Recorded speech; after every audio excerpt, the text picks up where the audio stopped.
This is who we're looking at as possible speakers of the House to replace Kevin McCarthy in next week's elections. There are going to be elections next week to pick a new speaker.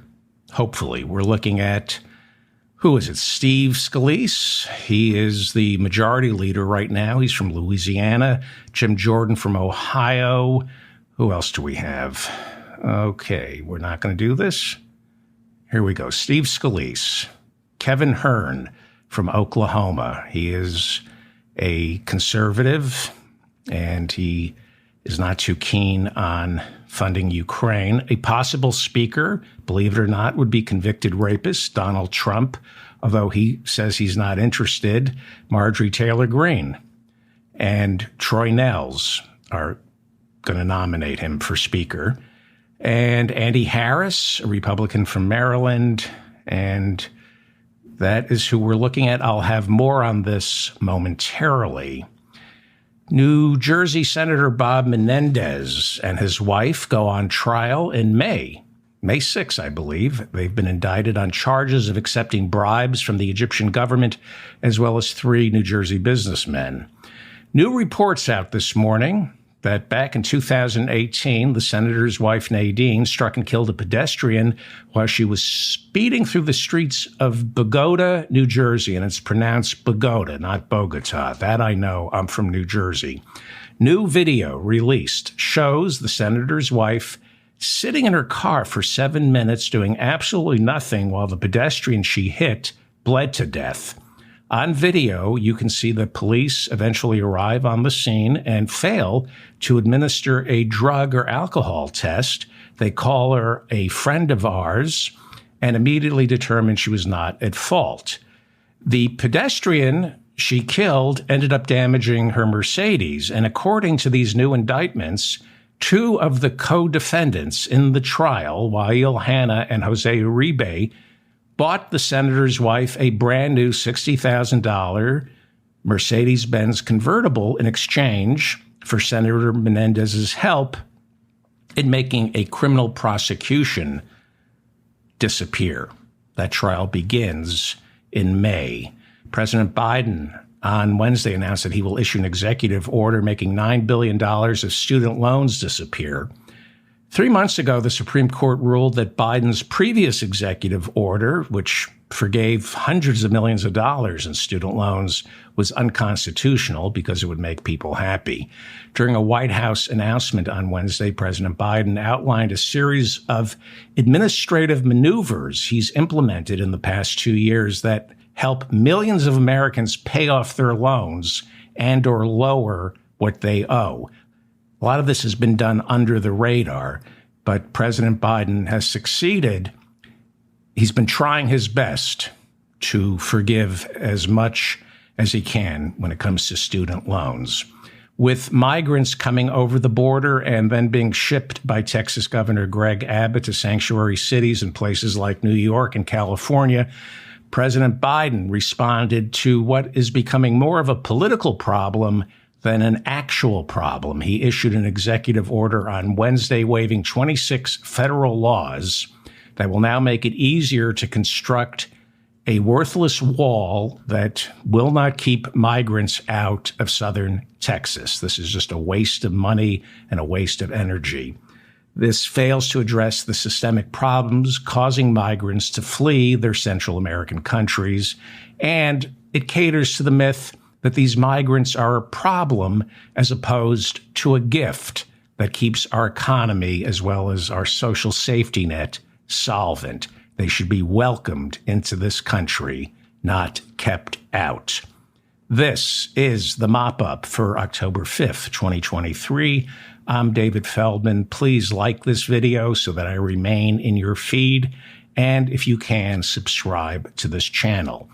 Louisiana Congressman Steve Scalise, he's second in command, or he was second in command under former Speaker Kevin McCarthy. Steve Scalise and Ohio Congressman, as well as Chairman of the House Judiciary Committee, Jim Jordan, both announced on Wednesday that they are running for Speaker of the House. If you remember, Kevin McCarthy was voted out and said, "I'm done. I am done. The election is scheduled for next week after the House takes 7 days off following a contentious vote Tuesday night, making Kevin McCarthy the first speaker in American history to get voted out of office. Before forcing the vote on the speaker, Florida Congressman Matt Gaetz said his first choice to replace McCarthy would be Steve Scalise, second in command. Before becoming McCarthy's number 2 in the House leadership, Scalise served for 8 years as the Republican whip, and then when McCarthy rose to become Speaker, Scalise was bumped up to Majority Leader. Jim Jordan, one of the founding members of the Freedom Caucus, has never held any leadership positions in the Republican caucus, but he's a contentious, argumentative scrapper, a former wrestling coach who likes to mix it up with Democrats, and behind the scenes has been leading the charge on the Biden impeachment by chairing the House Judiciary Committee. Of the two, Scalise is the least camera craven, and when it comes to collecting votes for Speaker, I think that might suit him fine. I suspect Scalise has a distinct advantage over Jim Jordan because Scalise hasn't ruffled as many feathers with the Democrats the way Jordan has, and I have to believe that Jim Jordan has secretly pissed off members of the Republican caucus for too much showboating and alpha dogging. Scalise also survived a 2017 mass shooting. He is going through chemotherapy for blood cancer and is a more sympathetic figure, someone Republicans in the House genuinely love and root for, whereas Jim Jordan is someone they have to put up with. I find both men detestable, but if I had to pick one to become Speaker, I would hope it would be Jim Jordan because I loathe him even more than I loathe Steve Scalise. Becoming Speaker of the House with a Republican majority is a kamikaze mission. And in Washington, people rise to their highest level of corruption. In other words, Hunter Biden and Donald Trump wouldn't be in the legal quicksand they find themselves in had it not been for their proximity to the Oval Office. And the same applies to Jim Jordan. There is a wrestling scandal that is quietly brewing back in Ohio. Jordan was a wrestling coach at Ohio State University and reportedly looked the other way as the team physician, Dr. Strauss, molested hundreds of young men who were on Jim Jordan's wrestling team. This story is winding its way through the courts, and the rap against Jim Jordan is that he was told by his wrestlers that Dr. Strauss was molesting them. And Jordan would say, well, that's Strauss. That's Strauss. There are allegations of witness tampering, and much the same way Trump was good. He used to be good. He no longer is. Trump was good at making his scandals disappear. There is an intimidation machine back in Ohio tamping down the complaints against Congressman Jim Jordan because this is local. Supposedly, George Clooney is making some kind of movie about the Jim Jordan wrestling scandal, but it seems to be stagnating. I can assure you, however, that if Jim Jordan, God willing, becomes Speaker, he will be under the national microscope. He's made a lot of enemies who would love to bring him down. Republican speakers, they end up being like one of Elizabeth Taylor's husbands. They all think this time it'll be different. I can tame this beast, but they can't. McCarthy was scorched, Paul Ryan, John Boehner, and best of all, and keep Jim Jordan in mind on this, the longest-serving Republican Speaker of the House was Dennis Hastert. He became Speaker after Newt Gingrich crashed and burned. And Dennis Hastert lasted as Speaker throughout the early 2000s because just like Jim Jordan, Dennis Hastert was a wrestling coach. He knew how to get down on his knees and grapple with a bill. He found the wriggle room to get a renegade Republican to vote for what he wanted. His experience as a wrestling coach taught him how to twist arms, make his opponents squirm by tussling and brawling. Like Jim Jordan, Dennis Hastert was a scrapper, a fighter. And just like wrestling coach Jim Jordan, wrestling coach Dennis Hastert had a problem with young men stepping forward and claiming abuse. In 2015, the longest Republican Speaker of the House, Dennis Hastert, pleaded guilty and went to prison for sexually abusing teenage wrestlers at Yorkville High School in Yorkville, Illinois, where he was wrestling coach from 1965 to 1981. Somehow, Dennis Hastert was able to pay his accusers millions and millions of dollars in hush money on a congressman's salary. How do you do that?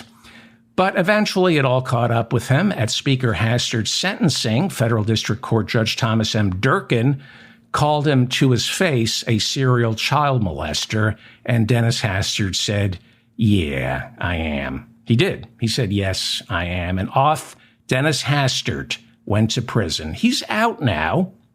So yeah, I'm hoping Jim Jordan, another wrestling coach, becomes the next Republican Speaker, because, like I said, I loathe him more than I do Steve Scalise. And there are some accusations that Jim Jordan looked the other way while the young men he was coaching were being attacked by Dr. Strauss, the team physician. So there's a lot of criticism of the Republican-controlled House for taking 7 days off after Tuesday's disarray. The House right now doesn't have a speaker and it hasn't passed a budget, and the continuing resolution passed on Saturday only gives both houses of Congress until November 17th until we face another government shutdown.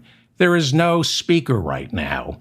North Carolina Congressman Patrick McHenry is Speaker pro tem. He's an interim speaker, and he's really only allowed to do one thing, and that is get a new speaker. He's supposed to run elections for new speakers. He was handpicked by Kevin McCarthy as his successor for two reasons.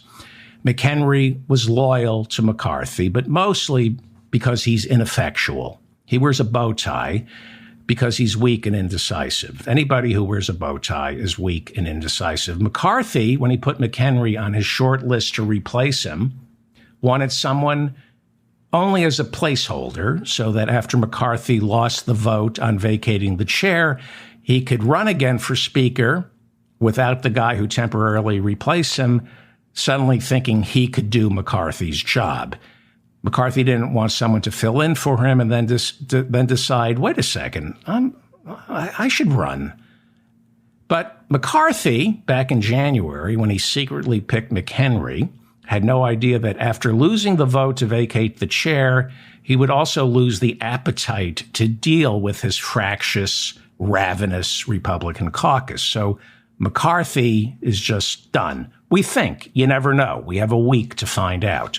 You'll notice that McHenry has expressed no interest to run as an actual speaker.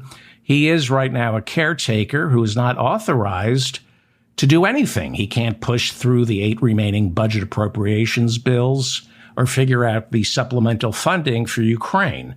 What we have right now is another political crisis created by the Republicans. Now,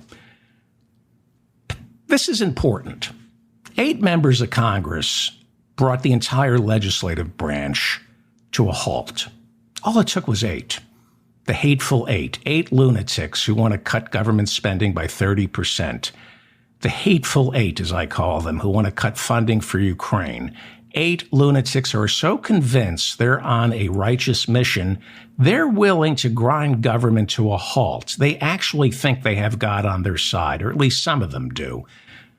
Where are the hateful 8 in the Democratic Party?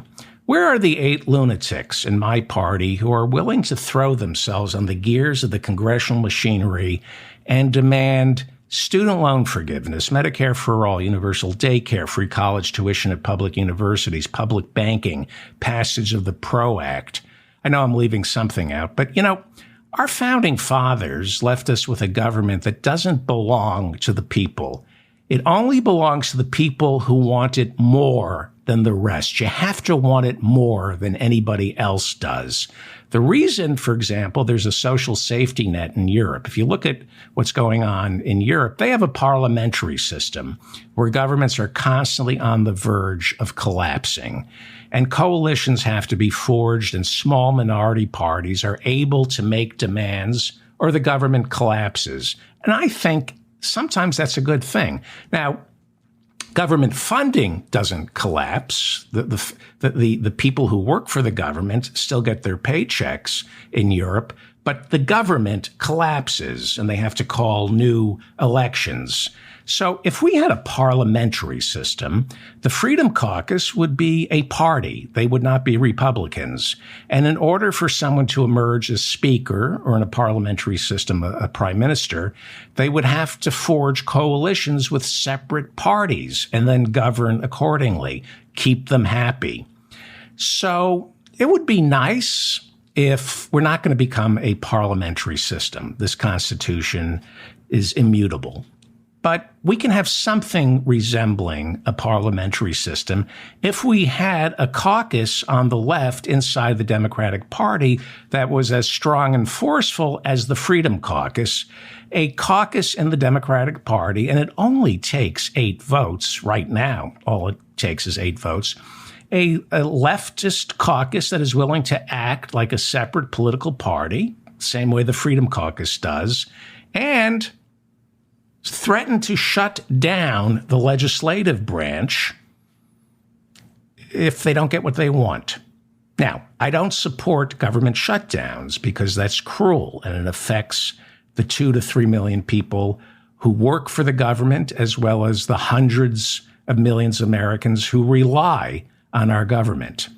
What I do support is a 3-party, a 4-party, a 6-party system where governments within the House of Representatives and the Senate occasionally collapse. And it's not really a national crisis. It's a political crisis. People still get paid. The government still functions. We just don't have a speaker or a Senate majority leader. We don't have committee chairmen quite yet until we form a leadership in the House and the Senate. Like I said, this stuff happens all the time in Europe because they have a parliamentary system. So we're not going to change the Constitution.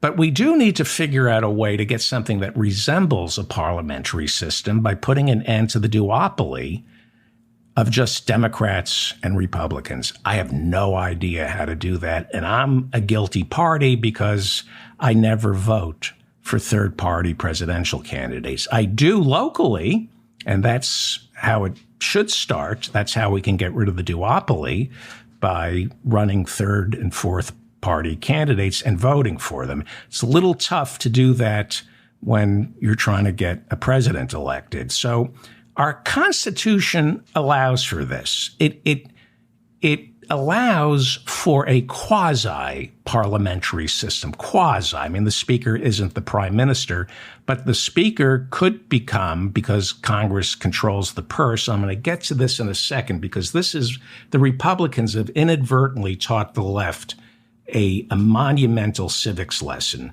And we have a lot that we can steal from this kind of behavior. The Speaker of the House isn't the prime minister, but pretty powerful and can kind of make a president irrelevant. When Newt Gingrich in '94 got elected speaker, Bill Clinton said, "I still believe the president is relevant." Newt Gingrich came to power in '94 as the Republican speaker, and he was in charge. Bill Clinton marched to his orders and cut spending and, did welfare reform in anticipation of Newt Gingrich. He did welfare reform. So we have a problem in Washington, D.C. right now. Again, I don't support government shutdowns, but there is a problem with Washington, D.C. running way too smoothly. I know that sounds counterintuitive, but things run too smoothly in the Democratic Party. It's a top-down management approach where it's the art of the possible as opposed to what do people need.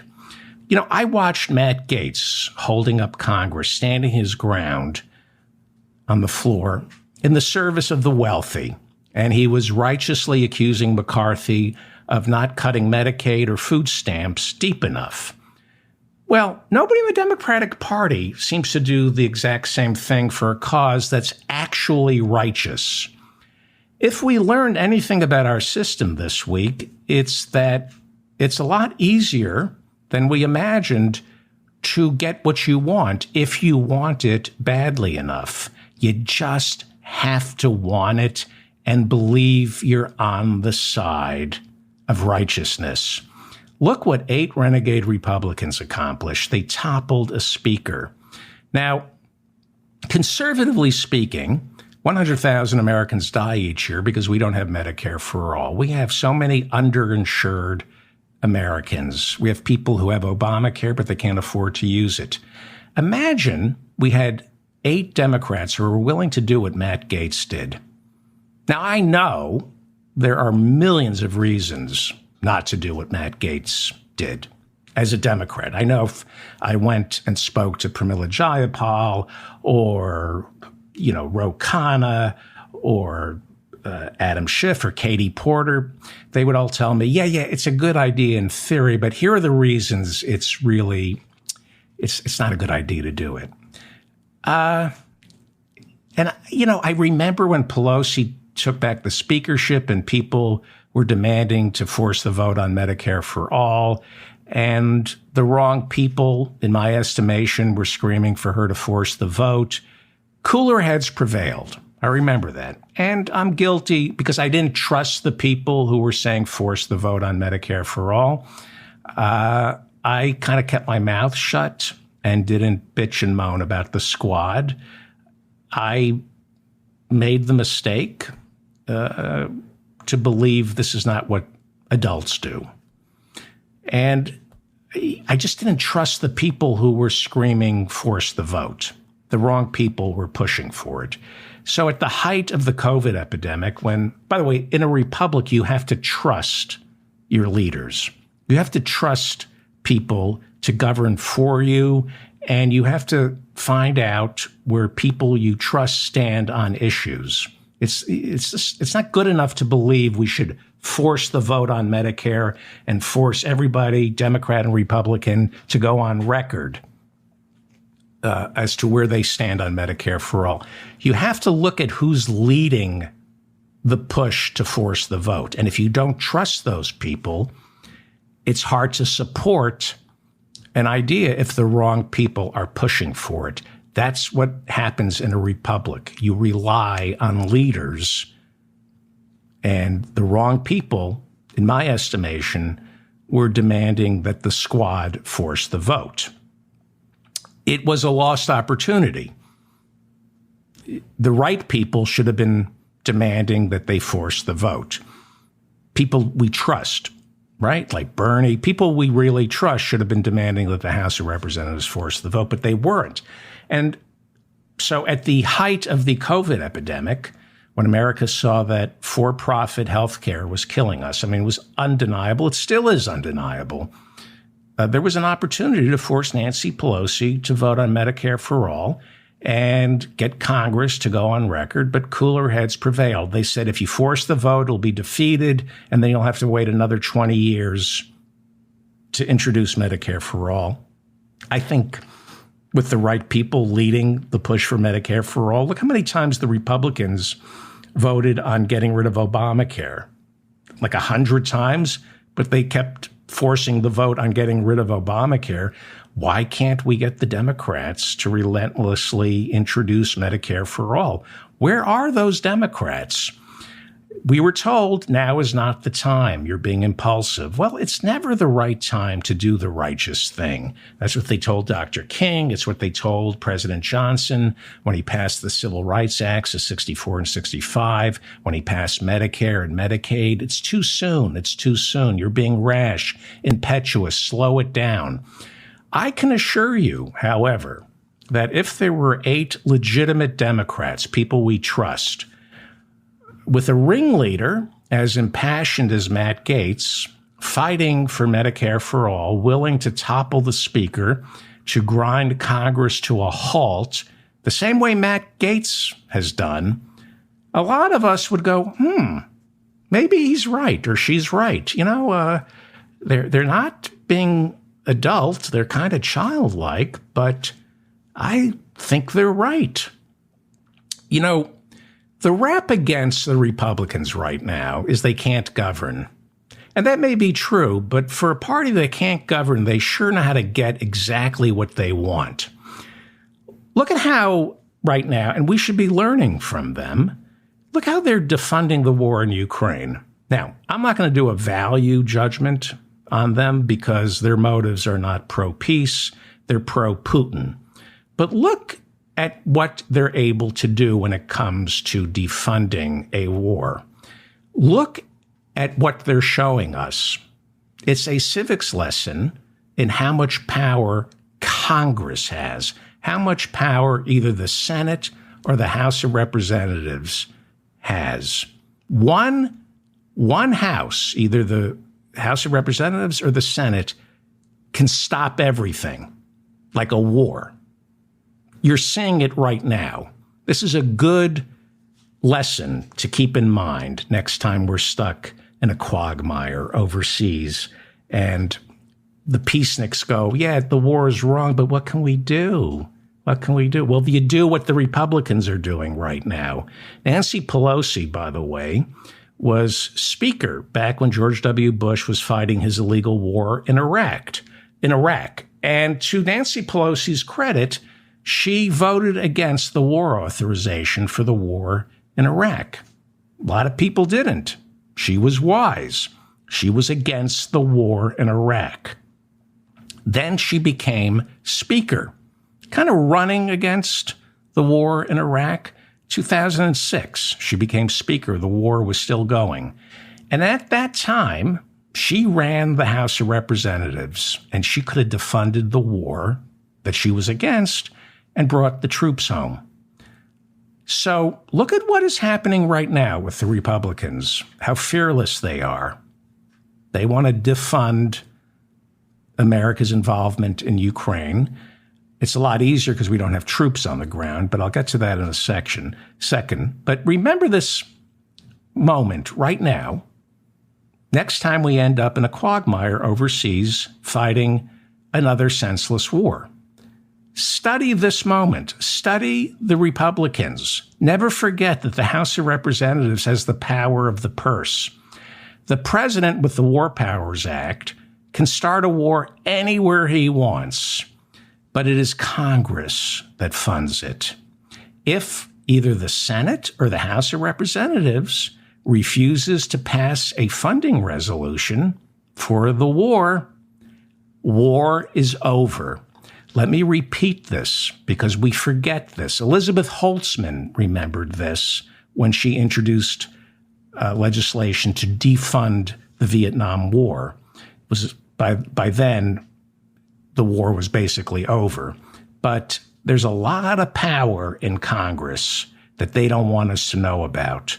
But Matt Gaetz sure showed us we don't have a Congress. We don't have a budget because eight members of Congress stopped it. If the Senate or the House of Representatives refuses to pass a funding resolution for a war, the war is over. Look how easy it is to stop a war. You just need, depending on the majority, the split in the House or the Senate, you just need 8 people, 10. Sometimes it's an even tighter majority. There's a lot of power that one member of Congress has, one little caucus. So there's a myth about stopping wars. There's a myth about getting Medicare for all. You don't need all 3 branches of government to stop a war, okay? You just need either the Senate or the House of Representatives to refuse to approve a funding bill. And there's nothing for the president to sign. The war is over. Remember this moment. Now, I've been over this. I talked about this a month ago. And Nancy Pelosi, this is the rhetorical maneuver cowards deploy. Cowards like Nancy Pelosi. So she was speaker. She could have defunded the war. She said she was against the war in Iraq. She was speaker. She criticized how the war was being administered, but she deployed this rhetorical maneuver. She said, as long as our troops are in harm's way, I cannot in good conscience stop funding the war, because they make the war synonymous with the troops, right? Our troops are in harm's way, so we have to keep funding the war and keep them in harm's way, because as long as our troops are in harm's way, I will not allow them to stop being in harm's way. That's basically what they're saying. But it sounds good, and people nod their head and go, yes, they need money. If we're going to have them in harm's way, we have to fund the war. It's a lie. It's cowardice. It preys on faux patriotism and a lack of understanding of how our government works. The war is wrong.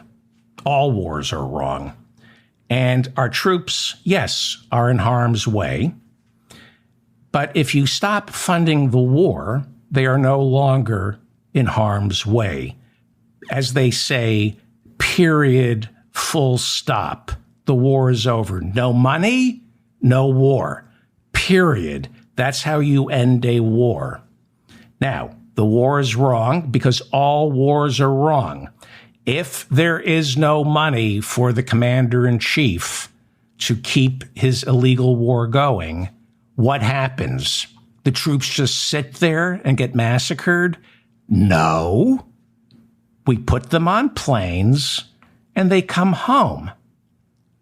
That's as simple as that. It's as simple as that.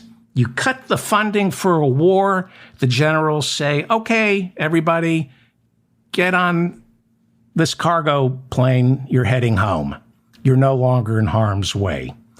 Now, there are thousands upon thousands of government officials, thousands upon thousands of academics, millions upon millions of so-called peaceniks who will insist, it's not, I like the way you think, but you're a child. It's just not that simple to end a war.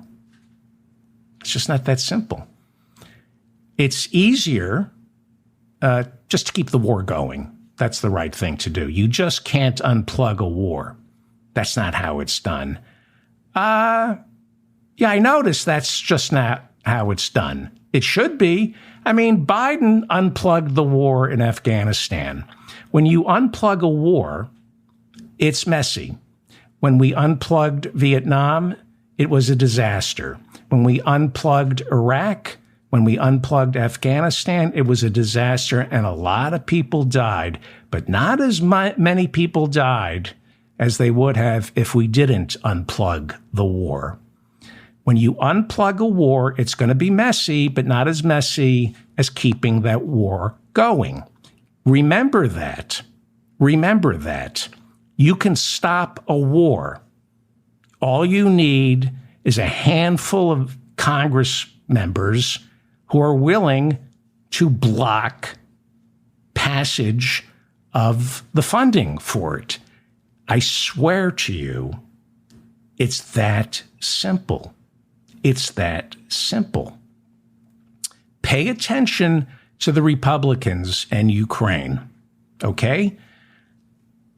All it takes is a few outspoken Democrats, and they can stop it. They can stop it. Or look at the way they're going to get the border funding. Look at the way we don't need more funding for the border. We need to get rid of ICE, and we need to change our immigration policy. But the racist element within the Republican Party is so hateful and wants this border money so badly. The Democrats go, all right, you know what? We'll compromise. We'll waste money on border patrol if you let us waste money on Ukraine. Imagine if you had 8, 10 members of the Democratic caucus who said, nothing's going to happen unless you give us Medicare for all. We are going to shut Congress down. What do you think would happen? I think it would be a lot harder than it would be to pull the crap that the Republicans are pulling, because the ruling class is on the side of the Republicans. So the ruling class has the Republicans' back. They wouldn't have the back of any Democrats who insisted on Medicare for all. But that's why you need to elect members of Congress who have nothing to lose. When you have nothing to lose, you tell the truth. We have too many Democrats who went to Harvard, have their Ivy League educations and their nest egg, and they have too much to lose. I don't want to vote for somebody who has too much to lose. Meanwhile, President Biden wants Congress to pass their 2024 budget as soon as possible and then get a $24 billion supplemental for Ukraine, which is now entering its 19th month fighting its Russian invaders. This $24 billion supplemental seems to be the deal he struck with Kevin McCarthy, but now that's been blown up by Matt Gaetz. That's one of the reasons Kevin McCarthy is no longer Speaker, because he made a deal on Ukraine. And the Republicans right now who are running for Speaker don't seem too keen on passing a bill to fund Ukraine. They're certainly not going to get elected Speaker running on funding Ukraine. In the Senate, it seems to be funding for Ukraine seems to be what the majority leader, Democrat Chuck Schumer, and the Republican minority leader, Mitch McConnell, want. McCarthy also signaled he wanted the Ukraine supplemental. And there is political will in the Senate on both sides of the aisle for a Ukraine supplemental, but there doesn't seem to be the political will for that in the House, at least with Republicans. So from what I understood, Schumer, Biden, McConnell, and McCarthy were planning on getting the 2024 budget passed as soon as possible, and then surprising the anti-Ukraine Republican caucus, surprising them on getting new spending approved for Ukraine. That would probably be bundled in with more funding for the border. I think leadership in both houses and both parties thought they could get money to Ukraine if an equal amount of money was spent on border security. But now there's nobody in the House to negotiate with. Matt Gaetz is against funding Ukraine. Look what he did. Look what he got for himself, right? During a brief press conference on Wednesday, President Biden said this about getting money to Ukraine. There is another means by which we may be able to find funding for that, but I'm not going to get into that now. He's not going to get into that right now. There is reportedly $4.5 billion worth of weapons Biden is still authorized to send to Ukraine, but anything past the $4.5 billion is subject to congressional approval. The Associated Press reports that the United States is handing over to Ukraine 1.1 million rounds of ammunition it seized from an Iranian boat that was funneling arms to Houthi rebels in Yemen who are fighting Saudi Arabia. The American Navy stopped the boat, took the ammunition, and now they're shipping it to Ukraine. You are now looking at Dmitry Shatsu, who is head of the Red Cross in Belarus. Belarus, if you remember, borders Ukraine and has served as a major Russian ally as well as puppet. It allows Putin to launch attacks into Ukraine from within Belarus. Belarus also helped negotiate an end to the Wagner Group's failed coup against Putin back in June. On Wednesday, the governing board of the International Federation of Red Cross and Red Crescent Societies ordered the Red Cross in Belarus to fire its leader, Dmitry Shatsu, for reportedly boasting that the Belarus Red Cross is assisting Russia in separating Ukrainian children from their parents and then transferring them out of the country. The Associated Press reports that the International Criminal Court, which we're not a member of, the International Criminal Court is looking into reports that at least 2,100 Ukrainian children from Russian-occupied cities in eastern Ukraine have been transferred without their parents into Belarus. Dmitry Shatsu has also reportedly been spotted wearing Russian military fatigues in direct violation of the Red Cross's official mandate to remain neutral in war zones. Late Wednesday, 11 anti-war protesters from Code Pink occupied the Washington, D.C. offices of Senator Bernie Sanders, insisting that he oppose funding more weapons for Ukraine, and they demanded that he call for diplomacy. Earlier in the week, Senator Bernie Sanders clarified his position on Ukraine in a letter to his constituents, telling them, quote, the U.S. should support a just peace in Ukraine based on the principles of territorial integrity, sovereignty, and international law. Like I said earlier, we live in a republic. We have to rely on people we trust, right? I trust Bernie. I trust Bernie Sanders with my life. I think he's a miracle of democracy. There are a couple of people who I trust. Cori Bush, Katie Porter. Well, there are a couple of politicians I trust, and I look to them for guidance. Bernie Sanders says the U.S. should support a just peace in Ukraine based on the principles of territorial integrity, sovereignty, and international law. I have some mixed feelings about Ukraine that I've expressed. I don't know completely what the truth is. I believe in diplomacy. I don't think war works. But I trust Bernie Sanders. I think Bernie Sanders knows a lot more than I do.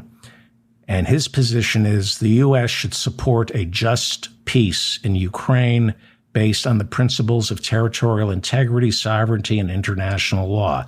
I know that Vivek Ramaswamy, who's a fraud, says the way to get peace in Ukraine is by giving the occupied territories to Russia. So if that's what Vivek Ramaswamy wants to do, it makes me suspicious. That's how a republic works. You have to find leaders you trust. You can question them, but you rely on them for guidance when it comes to making value judgments. In the next week, as Republicans run for Speaker and make their backroom deals to marshal votes, funding for Ukraine will be on the table. The further right you get in the Republican Party, the less likely you are to see support for Ukraine. And if you go even further right, you start seeing support for Vladimir Putin. There are people on the far, far right who support Vladimir Putin, who are rooting for Vladimir Putin, rooting against Ukraine, rooting against Zelensky. Now, it's no secret that for at least a decade, Vladimir Putin has been not so secretly funneling money to the National Rifle Association and Republican politicians. And there's no reason to think that he stopped. In fact, when he invaded Ukraine, he probably kicked it up a notch. In America, it is against the law to accept donations. If you're a politician, you're not allowed to accept donations from foreign governments. But the same way America's CIA interferes with foreign elections, Putin continues to fly below the radar, secreting money to operatives in America, special agents and straw donors, who are then able to channel money directly to the candidates or through unregulated super PACs. Read the Mueller report. There are Republican politicians financially beholden to Putin. And because Putin's an ex-KGB agent, we also know there are Republican politicians whose reputations are beholden to Putin. Manila envelopes containing compromat have been dropped on their desks, and these Republican politicians know, without even being told, what they need to do and how to vote. Now, I just talked about Dennis Hastert, right? Politicians have secrets. Matt Gaetz has secrets, and they're starting to come out about 17-year-old girls and ethics investigations. Donald Trump has secrets. Like I said, the KGB calls it compromat, compromising photographs, compromat.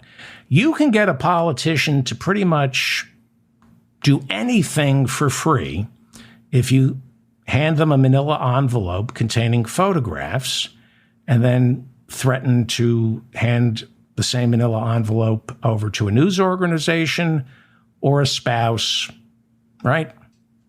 So that's one way those are two ways Putin gets Republican politicians to get in line. Then there are the unwitting stooges who have no idea they're being played by Russian operatives. I present, Your Honor, Rudy Giuliani. This is from 2020, while Donald Trump was still president, okay? This is from the New York Times, 2020. I believe this was October 15th.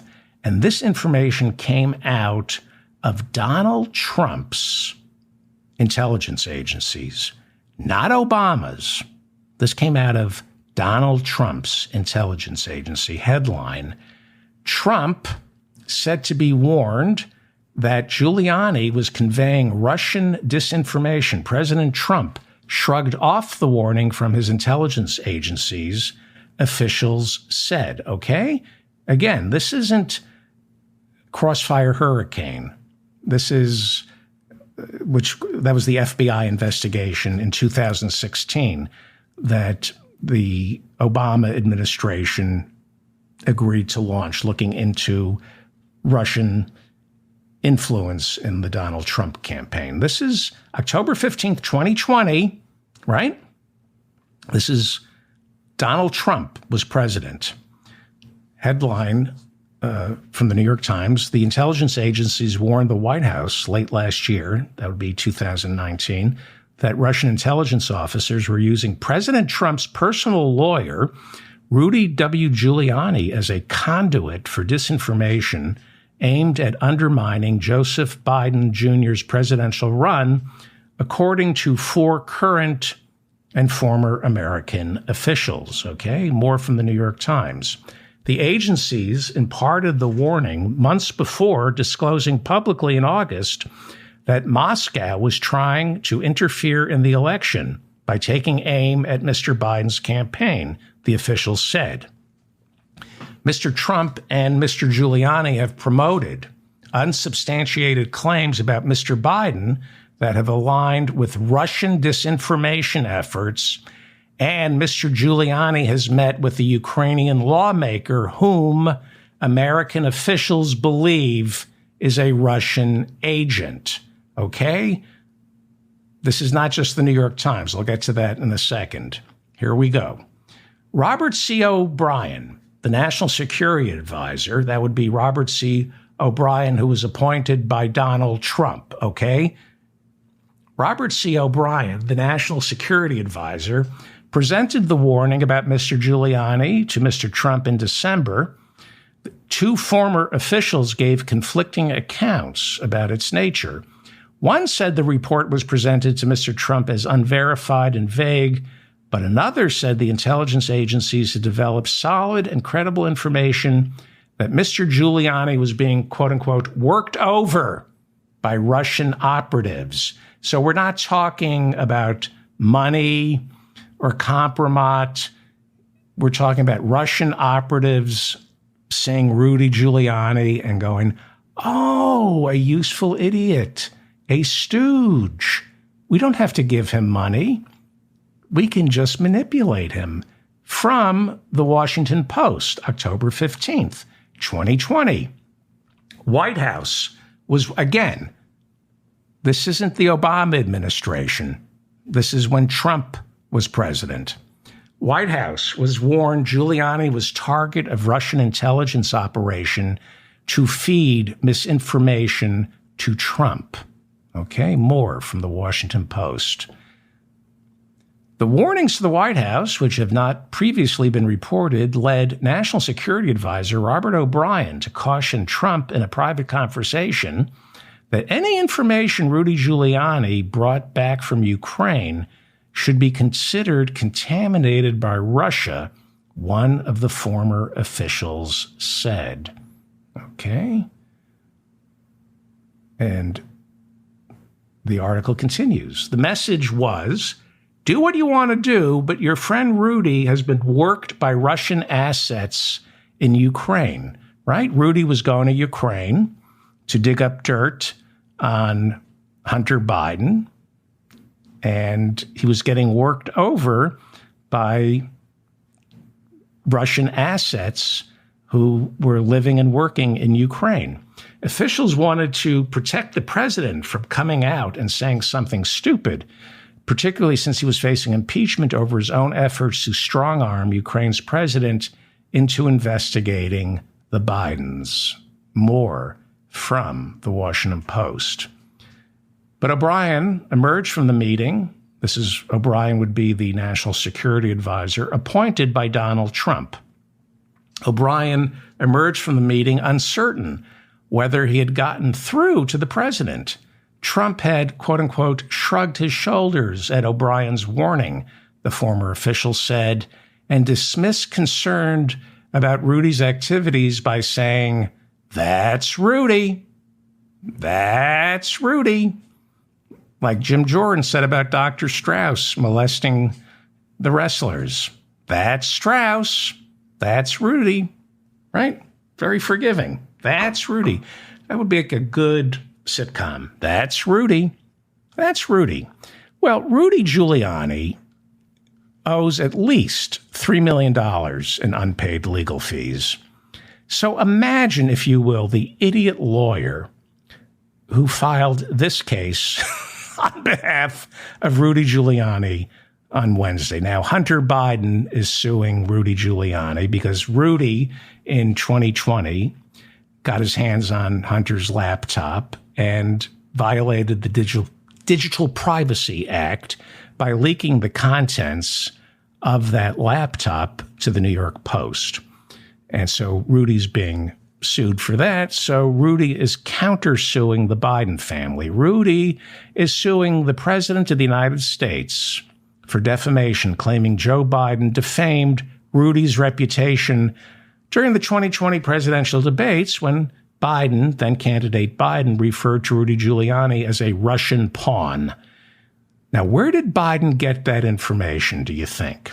Well, when you're the Democratic nominee, you're entitled to security briefings from our nation's intelligence agencies in order to get you up to speed, just in case you win.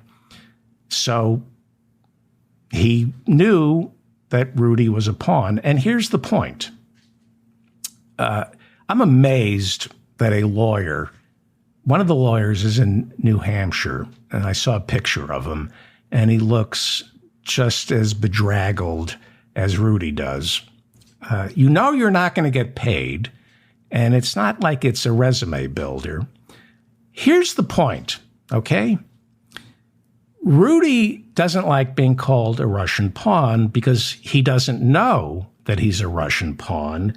That's why he's a Russian pawn. If you realize you're a Russian pawn, then you're no longer a Russian pawn. So, of course, he's going to sue for defamation. He's a pawn. He was identified as a useful idiot, a stooge, too stupid to know he was being manipulated by his Russian handlers. Of course, he's going to sue for defamation. A Russian pawn has no idea that he's a Russian pawn. But everyone else knows, Rudy, that you're a Russian pawn. a stooge. Everyone knows it. It's as plain as the hair dye dripping down the side of your face. That's Rudy. I like scotch. Yes, you do. Big article in the New York Times. You should read it about Rudy's legendary alcoholism. Rudy, your thoughts about your alcoholism? Well, here's an interview we found 2 years ago where Rudy was asked about his drinking problem. So you do not believe that you have a drinking problem? I know. I don't believe it. I know I'm not. I mean, no, I'm not an alcoholic. I'm a functioning alcoholic. You're a functioning alcoholic.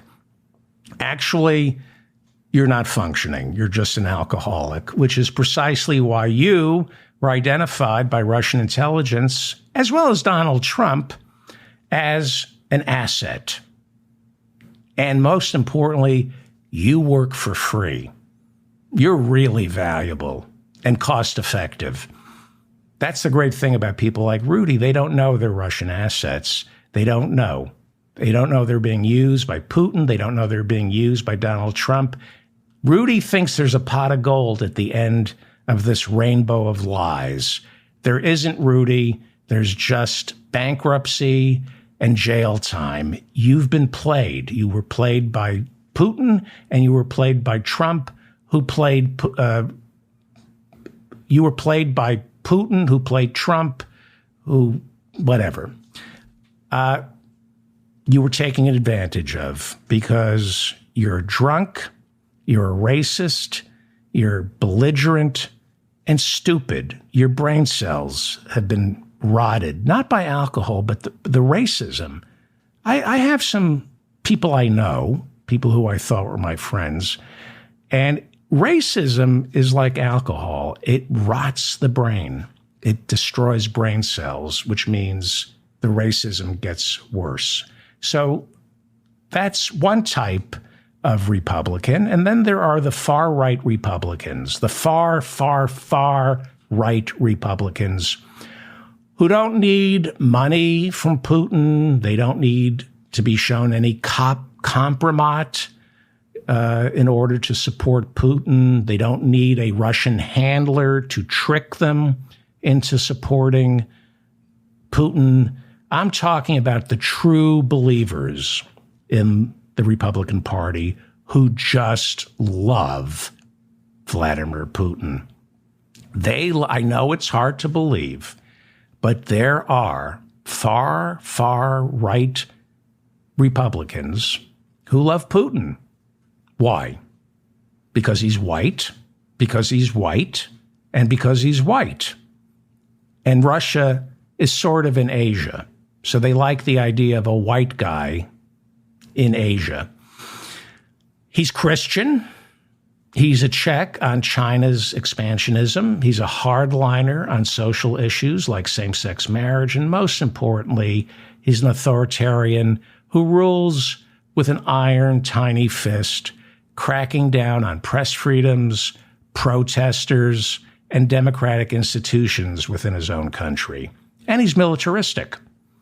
Now, I know this still remains hard for most of us to believe, but there are Republicans who don't want majority rule in America.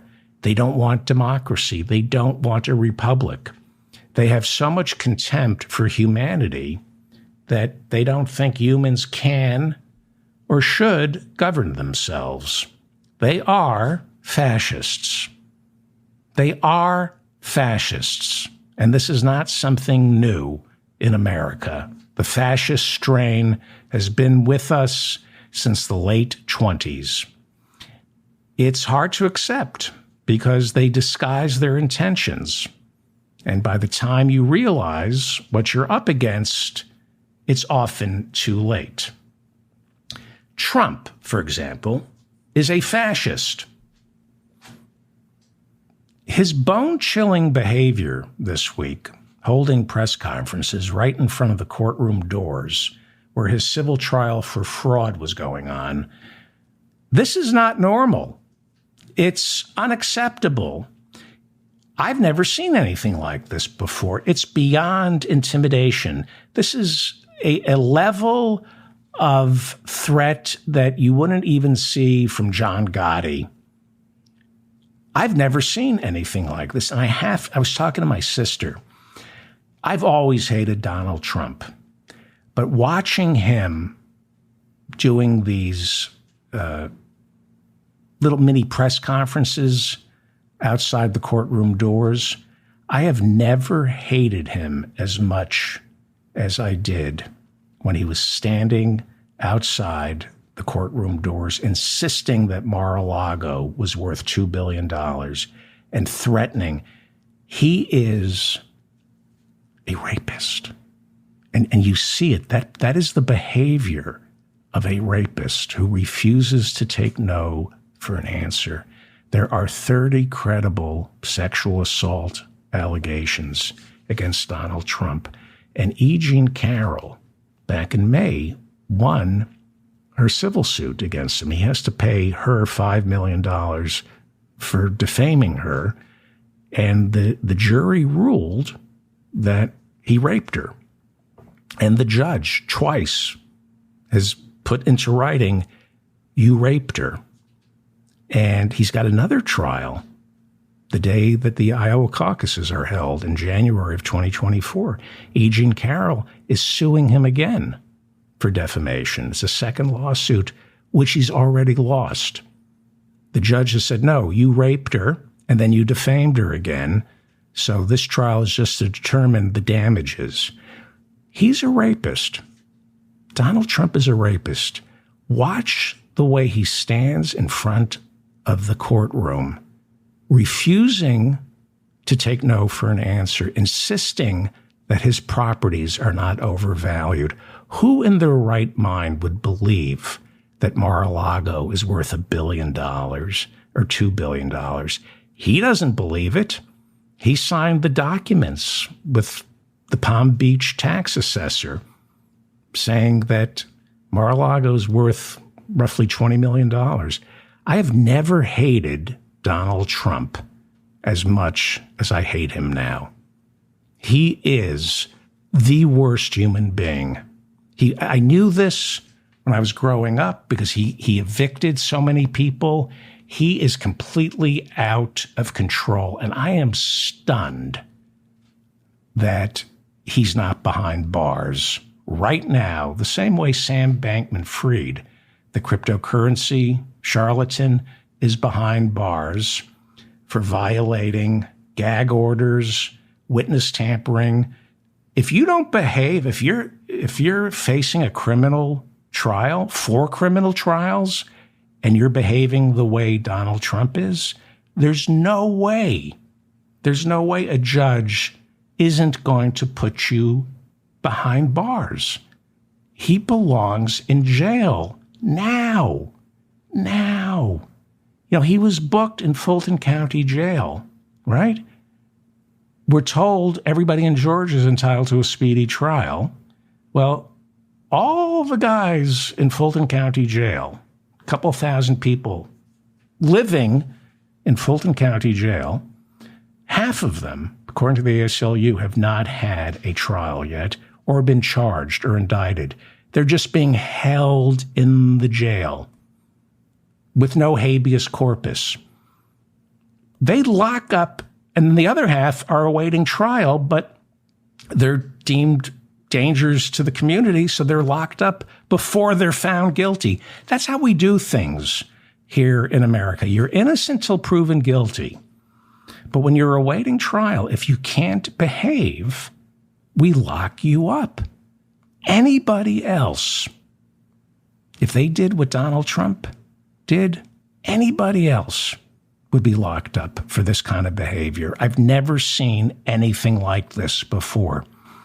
A defendant standing in earshot of the presiding judge, as well as the chief law enforcement officer of the state of New York, Letitia James. He's just not trash talking them, but he's threatening them before a bank of microphones. Where is the pushback from the Fourth Estate? Where is the press? It reminded me of 2016, where they were just putting microphones in front of him and letting him speak. Where are the members of the media standing there challenging his every statement? Instead, just like back in 2016, this week, they let him spew his lies about the value of Mar-a-Lago, calling the judge a Democrat, a criminal, called him a criminal who should be disbarred. He calls Letitia James a monster, spewing lies about the value of his property. You know, there used to be reporters like Sam Donaldson who would just jump at an opportunity to stake Trump out and wait for him to speak so he could shout back at his lies. This looked like 2016 all over again. This lie, for example, that went completely unchecked. This happened on Wednesday. This trial is a total witch hunt, and I should be entitled to a jury like everybody else is entitled to a jury. I have no rights to have a jury. It's ridiculous. Thank you very much.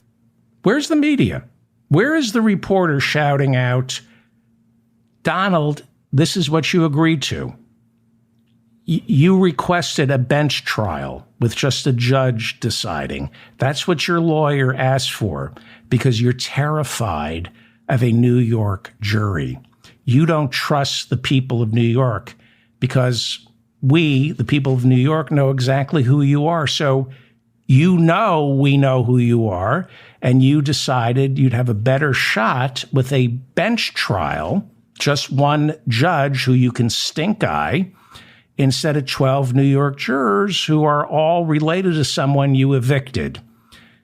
You're despised in New York City, Donald Trump. You know that because you used to live here in New York, and everyone in New York knows you. It's why you lost in 2016 to Hillary and Joe Biden in 2020. You lost New York City by a landslide. Because New York City, your hometown, we despise you, and you know that. So that's why you didn't ask for a jury trial, because you're afraid you would lose because everybody hates you. So you agreed to a bench trial, but the media just lets them spew lies, and it's unchallenged. Nobody shouted him down today, just camera operators with microphones. This is journalistic malfeasance to go live and let him spew these lies. Now, there's nothing wrong with playing that sound bite later and doing what I'm doing, which is correcting it. But on Wednesday, it was, let's go live to the courtroom where Donald Trump has something to say. Unchallenged, unacceptable. The judge in that case issued a gag order on Tuesday, right after Trump took to social media and trashed the judge's clerk by accusing her of being Chuck Schumer's girlfriend. Trump seemed temporarily cowed by the judge and deleted the post. This is where it gets interesting. And this is, well, let me tell you what happened. He was cowed by the judge.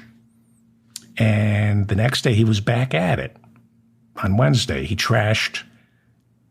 He's very clever, Donald Trump. And I'm making a bigger point here.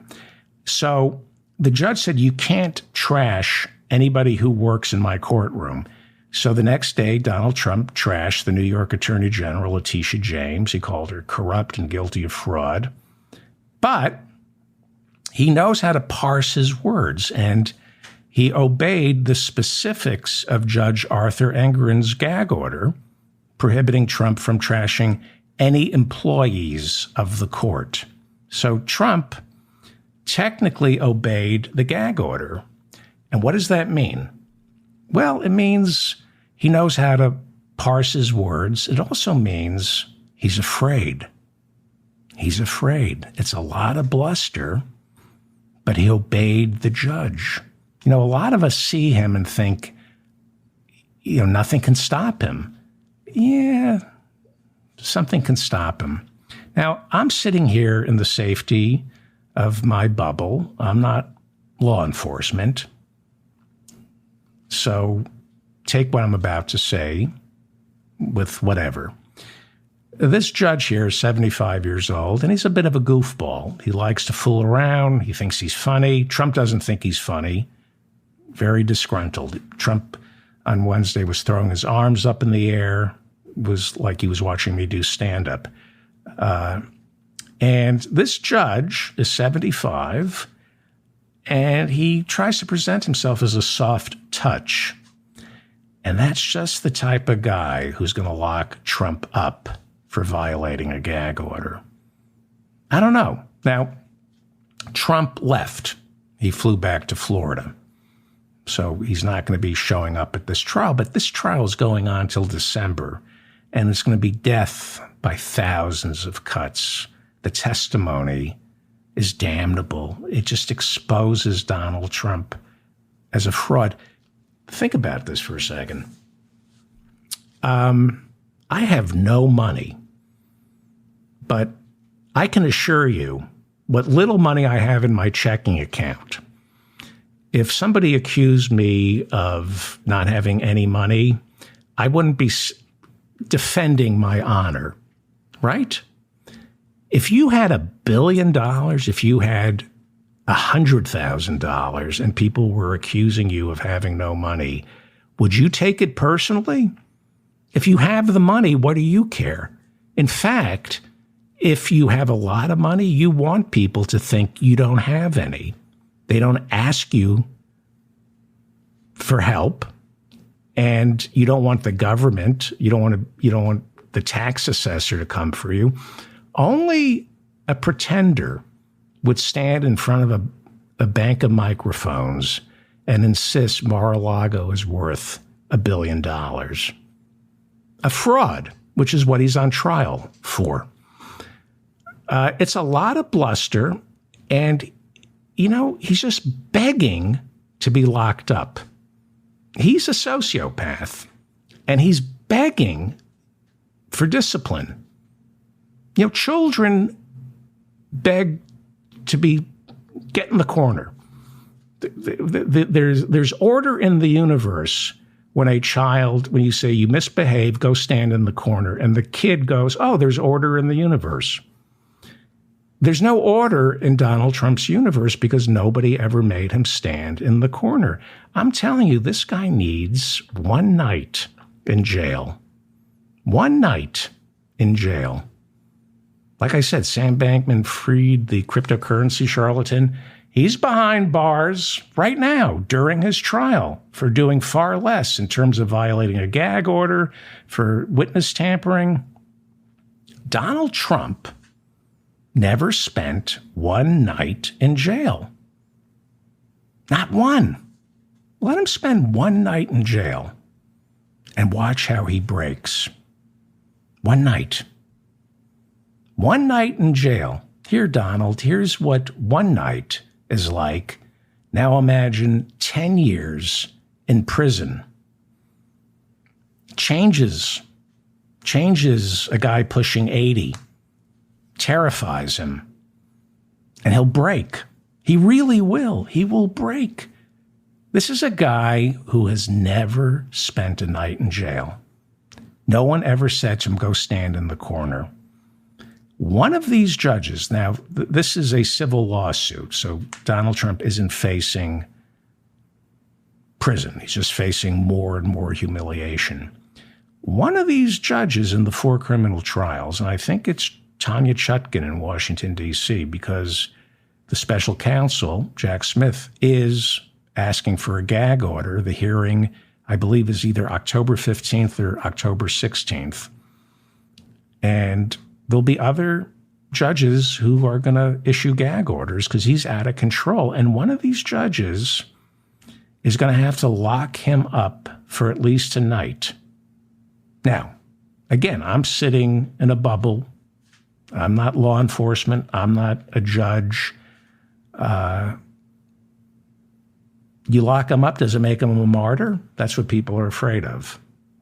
Well, I think Trump has already hit the martyrdom threshold in terms of polling. I don't think he can score any higher as a martyr.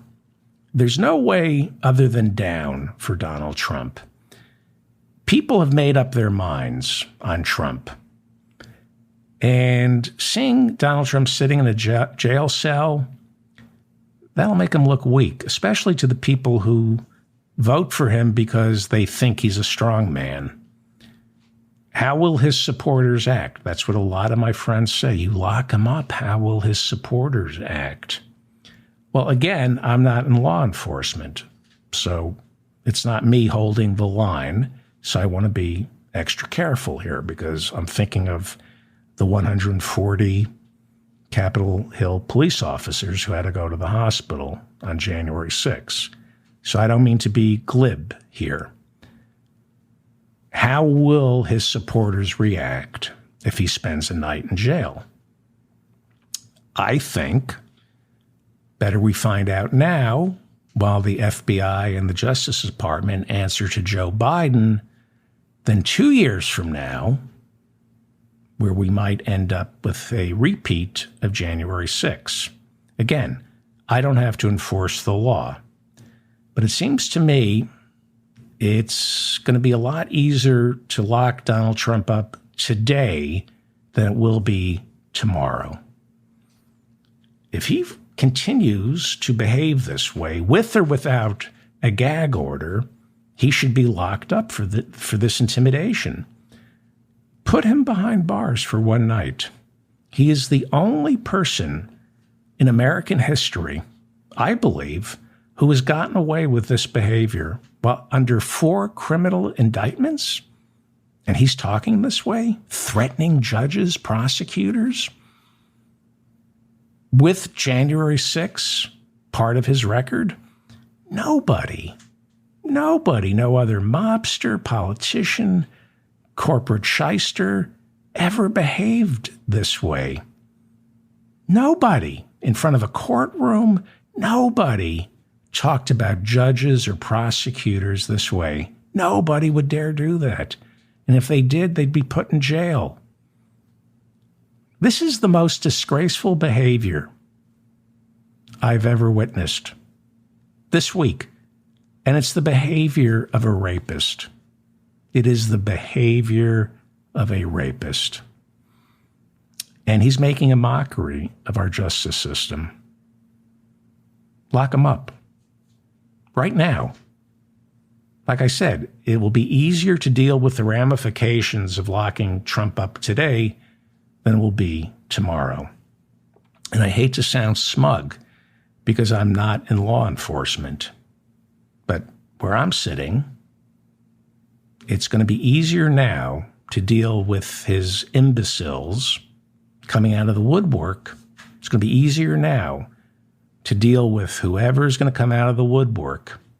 It's easier now than it will be 2 years from now if he or Ron DeSantis or Nikki Haley ends up in the Oval Office. That's what I feel. It's not what I think. It's not what I believe. It's how I feel. So it may change tomorrow. But I was talking to my sister today, and I hated him on January 6th, but you really didn't see him behave on January 6th. You saw his supporters. This week in front of the courtroom, you saw how dangerous he is, and you think, why are we putting up with this? He has no clothes. Why the emperor has no clothes? Lock him up. Why are people so intimidated? Again, I'm not the judge. I'm not the attorney general. I'm not a police officer. I just sit back and read and talk to people. So this is how I feel, not necessarily what I think. So what does this have to do with Ukraine? What does this have to do with our dysfunctional Congress? everything. So back to Putin. He didn't make Trump president, but he helped. Putin doesn't want Biden to pass this $24 billion Ukraine supplemental. Putin likes the fact that Congress has essentially shut down. I mean, we have like a mini government shutdown. People are getting paid, but at least Congress is shut down. Putin wants that because he can't stand the fact that America is meddling at Russia's border. There has been a proxy war going on between Russia and the United States, at least as far back as 2014, when Putin seized Crimea from the Ukrainians. Putin, as we all know, does not like the idea that America is trying to turn Ukraine westward by either bringing it into the European Union and making trade deals with the West instead of with Russia. He also doesn't like the idea of Ukraine joining NATO and then having a military threat right against his border. If Ukraine joined NATO, if it joined the EU, Ukraine would become the single largest country in Europe. Putin doesn't want Ukraine to become part of Europe because if it becomes part of the West, it has the potential to become the next Germany or France, an economic and or military powerhouse that would dwarf Russia. That's why he invaded Ukraine. And it's why he's been meddling in Western elections in order to install leaders and politicians who are either friendly to Russia or less inclined to intervene in Russia's border disputes. That is partly what this war is about. Ukraine is a proxy war between Russia and the West, and it started way before Putin invaded 18 months ago. According to our State Department, since 2014, Putin has spent at the very least $300 million, and the State Department calls this an estimate. They're lowballing $300 million, funneling money to sympathetic politicians throughout Europe, Central America, and of course, the United States. Now, I know our CIA does this kind of stuff as well. It's wrong, but I'm an American. And just because we do something overseas, it doesn't make me okay with people doing it to us over here. I hate to break it to you, but I'm rooting for my country. I'm an American. I like it here. I know we bomb innocent children overseas. It's wrong, and it's got to stop. And we should be punishing the politicians who order these bombings. But if someone bombs innocent children here in America, I'm not about to say, well, it's about time. Lord knows we deserve it because we do it all the time overseas. I don't believe that. I don't believe we should be bombing innocent children overseas, and we don't deserve to be bombed here. I'm not going there. I know people, I hear Americans who talk that way. We do bad things overseas, but that doesn't mean we deserve bad things to happen to us here. We need to stop doing bad things overseas. Now, there's no question that Vladimir Putin's money has found its way into the bank accounts and political war chests of Republican politicians. Read the Mueller report. And there's no question that money has influenced their positions on Russia vis-a-vis Ukraine. Again, it's not just money that influences these politicians. There are Putin-funded propaganda machines who influence and dupe American pundits and podcasters into supporting Putin. A lot of these writers, podcasters, and influencers receive funding from nefarious sources, and they don't ask questions. They just cash the checks, unwilling to admit to themselves it's 3 or 4 steps removed from Vladimir Putin. There are think tanks here in the United States, professors, websites churning out position papers, research, phony stats, misinformation that seems legitimate, and it all appeals to low information political tastemakers who are easily influenced, gullible, they lack critical thinking. The kind of political tastemakers who are looking for evidence that will back up what they already believe. Now, there are racists and bigots who are already predisposed to root for Putin. So they don't need anything more than phony statistics and fake research papers to bolster their argument when they speak out in favor of the Russian occupation of Ukraine. How anybody could defend Putin invading Ukraine, especially when the current head of the UN, a socialist, speaks out against it, is beyond me. These are people, I believe, who are easily duped, or because of their bigotry and racism that they cloak in pacifism, they end up rooting for Putin. We've seen this before. Putin isn't the first. We see this with phony climate scientists that corporate stooges latch onto without admitting to the audience or themselves that it's all funded by Exxon. When you look at, there's really no difference between Putin and Exxon, which is why Putin, so the same applies to Russian influence peddling here in America, just like Exxon. A lot of people are parroting Russian talking points that they get from paid Russian influencers, and they parrot these talking points. They don't care whether or not it's coming from Putin, because deep down, they're rooting for Putin. Now, we know for a fact that Brexit in Great Britain, Trump here in America, Viktor Orban in Hungary, and Marine Le Pen in France all received some sort of financial support from Putin. These right-wing politicians, these right-wing referenda, they all got money from Putin. Why is that?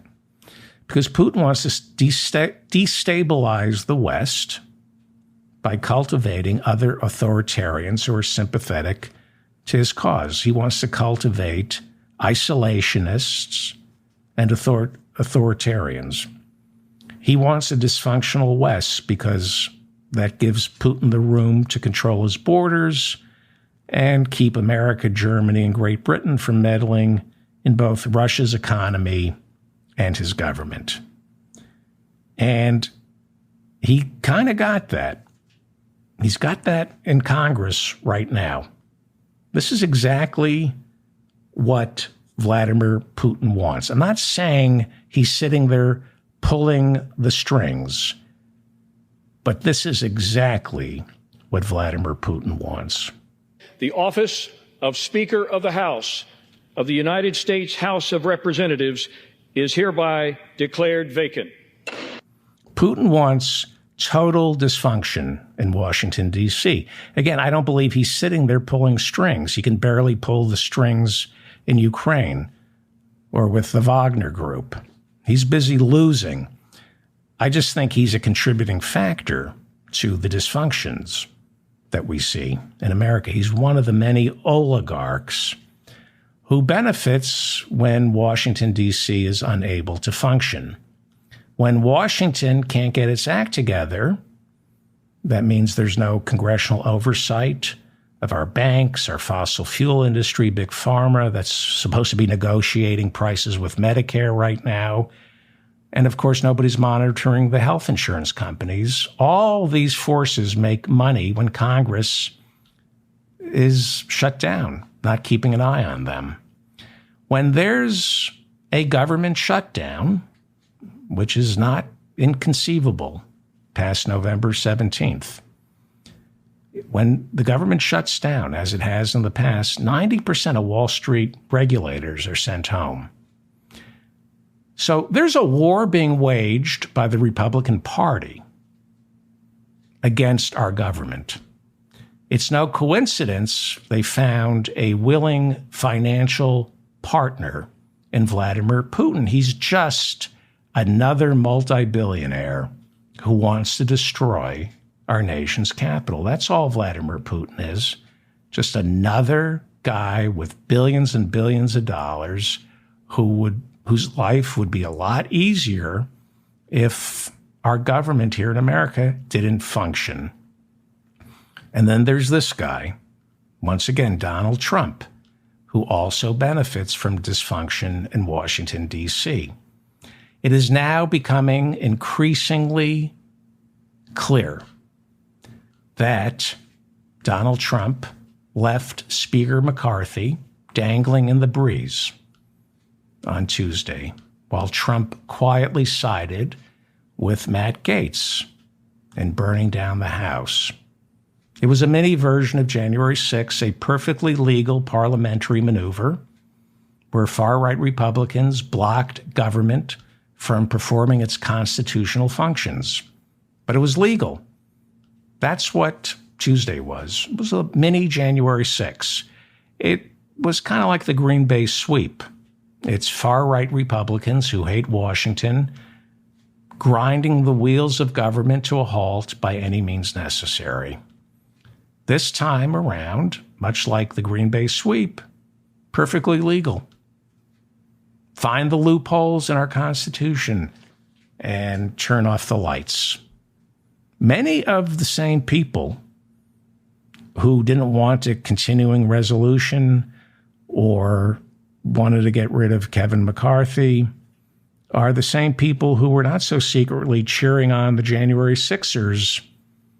And then after January 6th, they voted not to certify the election for Donald Trump. One of those people who voted right after January 6th not to certify the election for Joe Biden was Kevin McCarthy. Karma, as they say, is an MFer. I'm David Feldman, reminding you to stay strong and protect the weak. Thank you so much for listening to me and putting up with my nonsense. If you enjoyed any of this, please like it so I remain in your feed. That's what I've been told, that the most important thing my listeners can do is hit the like button and subscribe to my channel. If you enjoy what I'm doing, the best way to help me is to share this. That is the absolute best way to help me.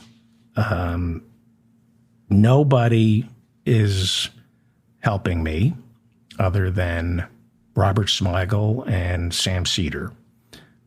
But this is really a grassroots show. I'm not part of any network. I don't have a PR person.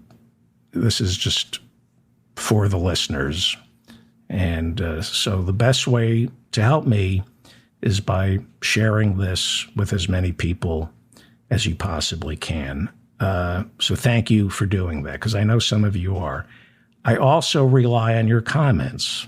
So your corrections play a major role in the show. Somebody corrected me, but they were wrong. They said that Chip Roy served in the military, and they sent me the wrong information. But I appreciate it anyway. They looked it up, because I had said on yesterday's show that Chip Roy never served in the military. Somebody wrote back and said they looked it up, and he did. Chip Roy never served in the military. If you can find proof of that, I would love to see it. I enjoy being corrected.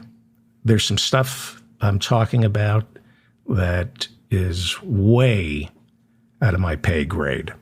Problem is nobody else talks about it. So I do as much research as I possibly can. I go to reliable sources. I talk to people I trust. If I made a mistake, let me know, and I will issue a correction. So please comment on the show. The show gets better with your comments. Thank you to the moderators who keep the chat room civil. Did I cover everything? Oh, do I have? Hang on. Oh, my girlfriend's here. I just want to see if she's depressed or not. Hi, honey. The show's over.